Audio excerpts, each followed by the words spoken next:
Y'all are gonna have to excuse me today. I got a little case of the sniffles, but today I want to talk about, because we love talking about the draft on this channel, right? And we've been talking so much about the 2024 NFL draft. I want to take a look at some of the players who may be having less than ideal years, or maybe it's more beneficial for them to return and come out in the 2025 draft class. So we're gonna be talking about players who should return to school. What's crack-a-lackin'? It's your boy Broshmo. Just in case you did not know, so go ahead, become bro and subscribe. Leave this video a thumbs up if you enjoy the content as always. Let me know what you think in the comment section below, where we have that nice, beautiful football discourse. Let's go ahead and get into this sucker with Quinn Ewers, who technically kind of said he's like 90% gonna return to school. It's not like Shadur, where his daddy's like, oh no, him and Shiloh are gonna be coming out in the 2025 NFL draft. Thank you, Coach Prime, but I will wait and see how he feels at the end of the year. But Quinn Ewers come out and said, like, 90% sure I'm probably gonna end up returning. And people really didn't believe this when I kind of like first said it. Like, oh no, Ewers has to come out. Archie Manning's right there. Dude, Archie Manning's QB3 on the roster. They got Malik Murphy like ahead of him. And like, why does Arch have to start next season? Just go ahead and start your third year. Because I don't know if he's probably redshirted this season. So it'll be like his redshirt sophomore season where you're eligible anyway. Because I don't know, man. I think Ewers, like, it's just so smart to return, especially in that offense that's very beneficial for him. Just because he's been beat up, and he, like, we've talked this year, as you can see the stats there, throwing for over 2,200 yards, 14 tutties. He's got 5 on the ground, but he does go through these like slogs where the offense is doing a hot lot of nothing, right? His downfield ball, his deep balls are inconsistent. Like, the ball placement is a little bit everywhere with that, and he's been beat up. This is second year in a row where like he's missed time because of injury. He's a guy that honestly needs to be wiser with his body, like, because this year he got beat up on, like, he lowers the shoulder, and it's like, that's just stupid, dude. Come on. My boy Jackson Dart, who also should return, probably will, kind of does the same thing, man. And it's not necessarily, I think these guys are made of glass, but they just need to be wiser with their body. They really, really do. Safer with their body, so to speak. But I don't think Archie Manning plays a decision in his decision if he wants to declare or stay. Because, I mean, just go back and, like, okay, if they really want Archie to start that bad, just go back, have a competition, and win. They got Malik Murphy there. He's probably gonna transfer after the season, seeing that, okay, Arch Manning will be the QB2 or maybe the QB. Regardless, I'm the QB3 here, so I'm probably just gonna get out of Dodge here. It's been a great time, but hey, I want to go get some opportunities myself. So yeah, like, I don't know why people are so against that. Like, I don't see Archie Manning starting right away. You know, I just don't. Like, people, like the people that say like, oh, Caleb maybe should return to school, and it's like, okay, why is no one talking about the 5-star behind him? You know, like, oh, he can't say they got that 5-star right behind him. It's like, nah, I think Quinn Ewers will be fine. I think he'll be fine. Excuse me while I just blow my brains out. I wonder if I get demonetized for saying that. Oh, man. Oh, people, let me tell you, when you have children are germ infested. Oh, I don't think I've been sick more than the last 2 years since having kids. I used to have a great immune system. It's crap now. It's crap.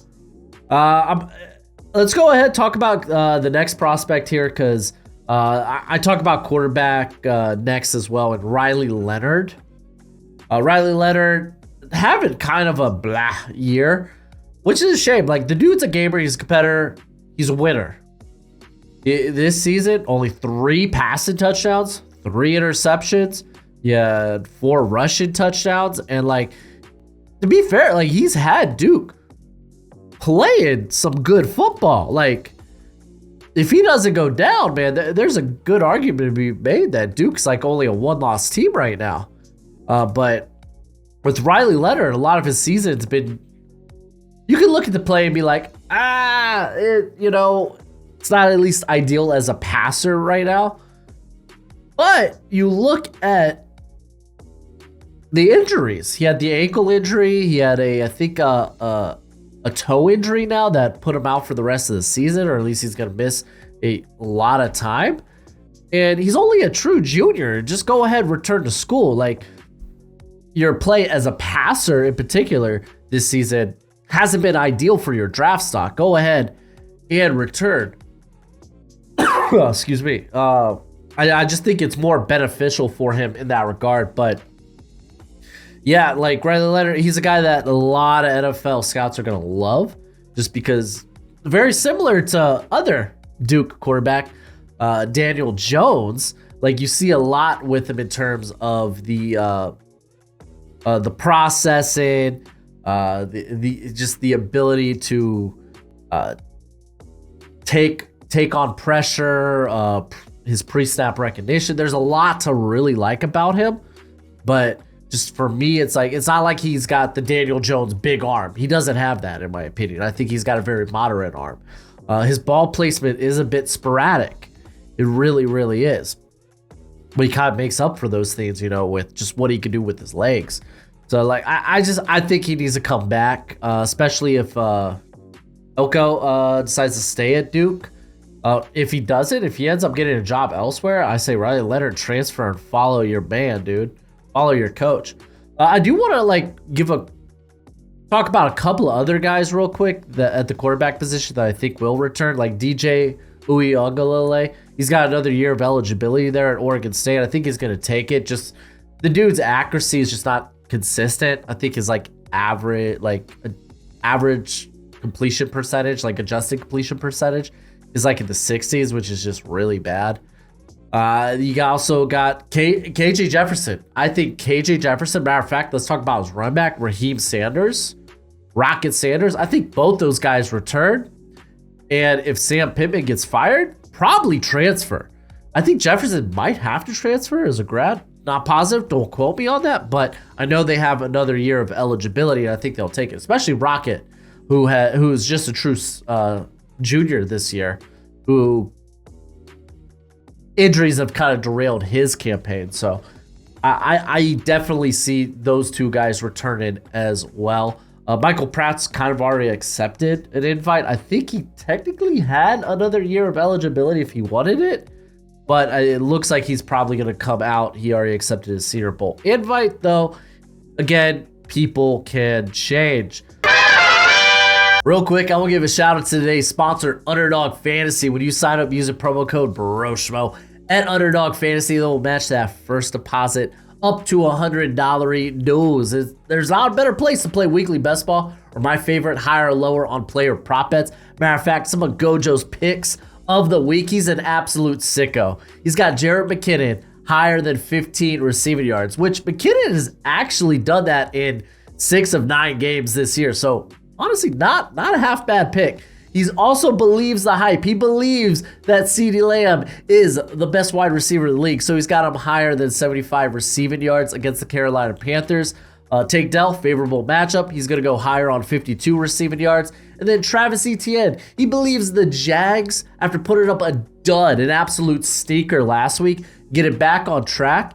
And Travis Etienne is a touchdown machine, or at least he has been for the Jags this year. So he's going to go higher than 0.5. That means Etienne just has to get 1 rush or 1 receiving touchdown. But here's the interesting one. He's going to go higher than 67.5 rushing yards for Javonte Williams. And you would think on paper, a favorable matchup against Minnesota, but defensively, they are one of the best teams in the league, EPA per run play. So that's kind of a sneaky one. If you want to change that one, I think Gojo won't mind. But Please bet responsibly, bet within your means. Let's get back to the video. Let's move positions. We're going to talk about the running back position, Jonathan Brooks. And this one's more of a depressing one because big part of why he probably returns is the ACL injury. He unfortunately had an ACL injury against Kansas State, and I think that forces him to return. Some people were like, well, he's only a redshirt sophomore. He probably should come back anyway, but I'm like, okay, well, with kind of the dysfunction in this running back class, I think he could probably emerge as potentially one of the top guys in this running back class. Instead, with the injury, probably pushes him down, maybe even to like 4th round territory, 4th or 5th. So I think probably he'll just return and play another year for a good Texas squad, and you'll be in the SEC at that point. So Jonathan Brooks has had a phenomenal year in terms of what he does, forcing missed tackles, the ability for him to eat contact, his pull away speed, not necessarily like a home run threat, but a guy that gets the top speed really quickly that allows him to get those big chunk plays. So like he's had a really good year, man. Good breakout year. And I think at this point, just with the ACL injury being so late in the season, he probably ends up returning. But it's a real shame. Brooks was, I think, up to my running back 3. And quite frankly, there was a potential for him to push much higher. It really, really was. All right, I'm going to be going to the group of 5. I'm going to be talking about Frank Gore Jr. That's right. This is Frank Gore's son. He's playing over at Southern Miss at 5'8", 195. Size-wise, not ideal, but he's been really good this season. He's going to get over 1,000 yards once again. He's got already 9 tutties. It's just the competition of play, not exactly ideal, and I'd love to see him transfer to a Power 5 school. I would love that. I think he stays one more year, transfers, because right now you're just looking at him like a mid to late day 3 pick.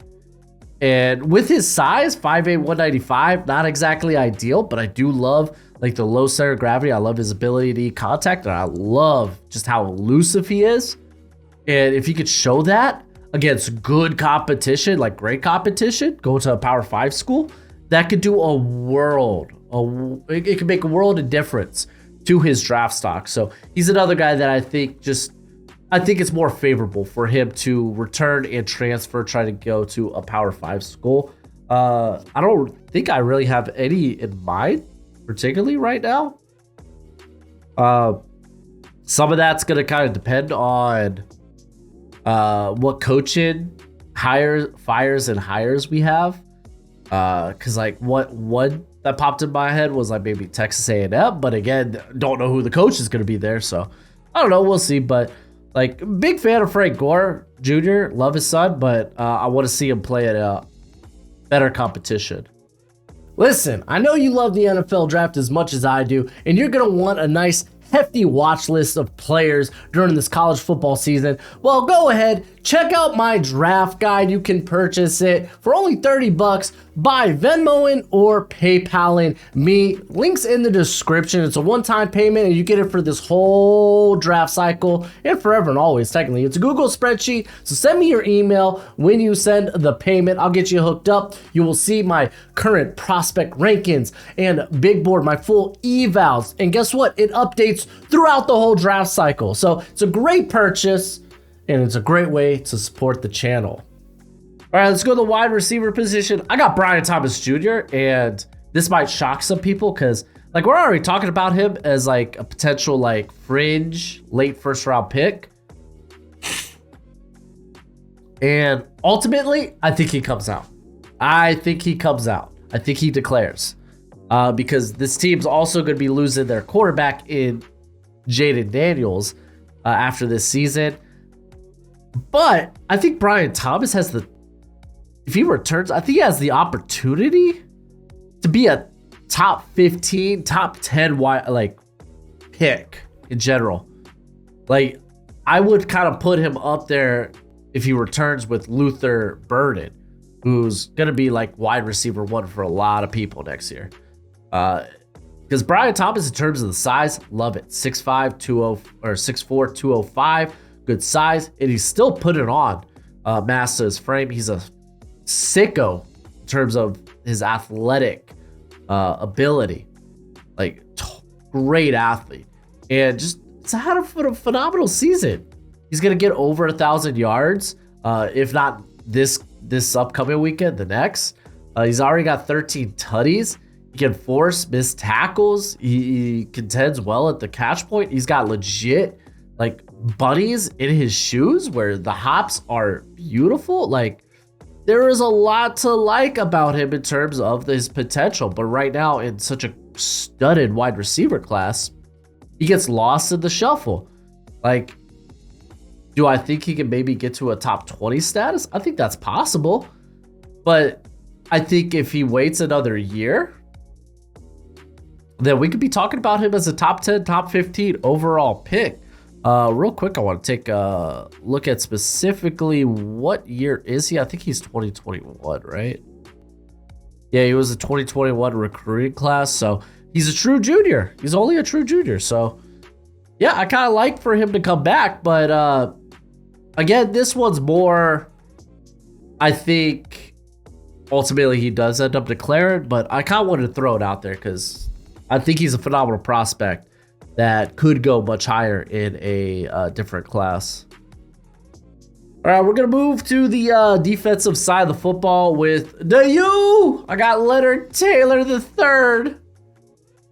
Out here from the Hurricanes, coming in at 6'3", 305. First off, fire Mario Cristobal. Second off, man, he has been solid. He has been really good this year in terms of what he's done as a pass rusher. 21 pressures, 11 defensive stops. If you don't know what that is, essentially it's a play resulted in negative or no gain for the offense. So he's also got a sack there. If you look at his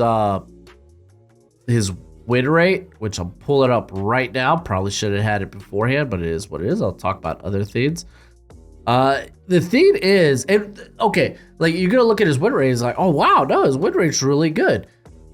And he's doing this where like the stinking Hurricanes are playing him in the A gap a ton. I think he has over 200 snaps in the A gap, which is just kind of sick. It's kind of disgusting. But they just don't believe in him to play the run. Like they just don't have him on a lot of running downs. He has more pass rushing snaps. Like I think his pass rushing snaps is double his run defended snaps. I don't know why they don't keep this guy on the field for those plays. Kind of ludicrous. It's kind of ridiculous. I guess it kind of is what it is. All right. Pass rush win rate. He is currently, he dropped to 9, but it's still a really good number. Currently number 1, Byron Murphy from Texas, by the way. You also got DAndre Swift. He's at 4 in his pass rush win rate. Wow, he's come a long way. The Drazon Newton at 5. But I just don't get it. I don't understand it. I don't know why the Hurricanes hate Leonard Taylor. Like, this dude's a phenomenal prospect. He moves like a linebacker at 6'3", 305. He gets after it, plays with his hair on fire, great motor. And I mean, technically, I feel like he's kind of playing out of position. Like, why is he in that A gap for like over half of his snaps? Like, get him in the B gap and let him go. Let him work. Why is he playing nose tackle? Like, honestly, yeah, his most effective games this season is where he's played a majority of the time at 3 tech. Dude, they even had a game where they played him 51 snaps, either in the A gap or in 0 tech. Bruh. Yeah, no, I think this cat deserves to be a first rounder. I think his upside is that scary. He's honestly got another year. He was another one of these 2021 recruited class. So I think returning will benefit him. Does that mean return to Miami? I don't know if that's necessarily true. Next, I got Mason Smith out of LSU. Another guy that you can make the case that he's been done no favors by the LSU defensive staff, but I think there's a good chance there's going to be some turnover there in the defensive coaching staff. Maybe if David Aranda, the Baylor head coach, gets fired, he was the former DC for LSU. Maybe they could bring him back. Oh, that would be sexy. A lot of sex appeal there. But like the numbers just aren't there for him. They're just not. Only 14 pressures, sack on the season, 7 defensive stops. When you go to pass rush win rate this season, let's pop up LSU real quick. Like his win rate is 8.5%. Not impressive, though it leads his team on the interior. So it's just not an ideal year for a guy who is kind of a sick athlete.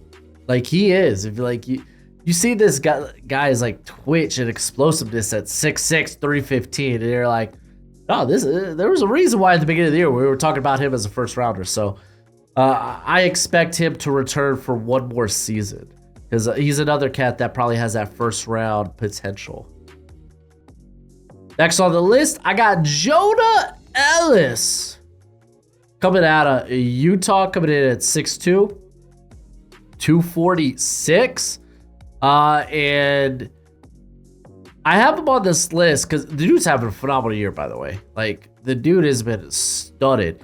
Pass rush win rate, 19%. True pass rush win rate. Basically, that's on...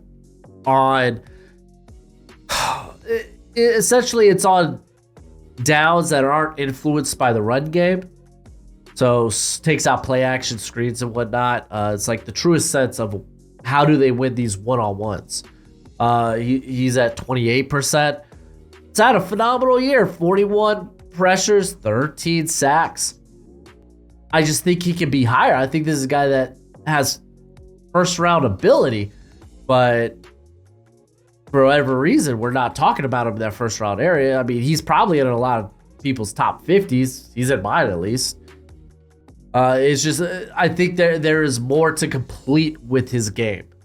I think he's oh so close, but I think there needs to be a little bit more that is polished up in his game, like maybe his recognition of what's going on in the backfield. Like, if you watch this guy on tape, there are several moments where or instances where he just kind of stops his pass rush because he just doesn't think the ball's in the backfield anymore.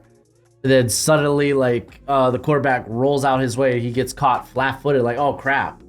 Rather than, sealing up that edge, like, oh, no, what are you doing? Continue to get after him, my friend. Know what's going on in the backfield. But he's a dude that I like a ton. I just think he has first-round potential, and coming back would do a world of help for him. He's also someone I'm kind of curious. I think he's a lot bigger than what Utah lists him at. I'm like, this guy don't look 246. He looks like 255. 6'2"? Nah, dude, he's like 6'4". He's probably, his wingspan looks ridiculous. Like, he's a twitch-up athlete. Like, I'm not buying into that he's only 6'2", 246. Maybe that's just on me, but I don't know. I was kind of blown away with, like, that's what he's listed at? Okay. I'm going to stay on the edge with Landon Jackson out of Arkansas. This one's a little more tricky for me because I don't think he could transfer. Because he already transferred once from LSU.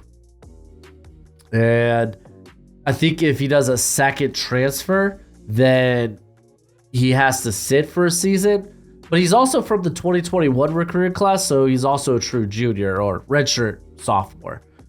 So, I guess he could sit for a year if he wants to. I just don't think that's exactly ideal. So, he might get stuck staying at Arkansas. who will potentially fire Sam Pittman, which kind of sucks, but Arkansas has kind of been a disaster this season, unfortunately. But Landon Jackson, there's a lot of hype with him in terms of just the measurables. 6'7", 281. A guy that already plays. Hold on. Plays with a. How would you say a good pass rush game plan, good pass rush repertoire? But I mean, everyone points to the Alabama game where he just went on a tear. He had 5 pressures, 4 sacks. But the rest of the season hasn't been that dominant for him. It really, really hasn't. When you look at his pass rush win rate for the year, let me get LSU out of here.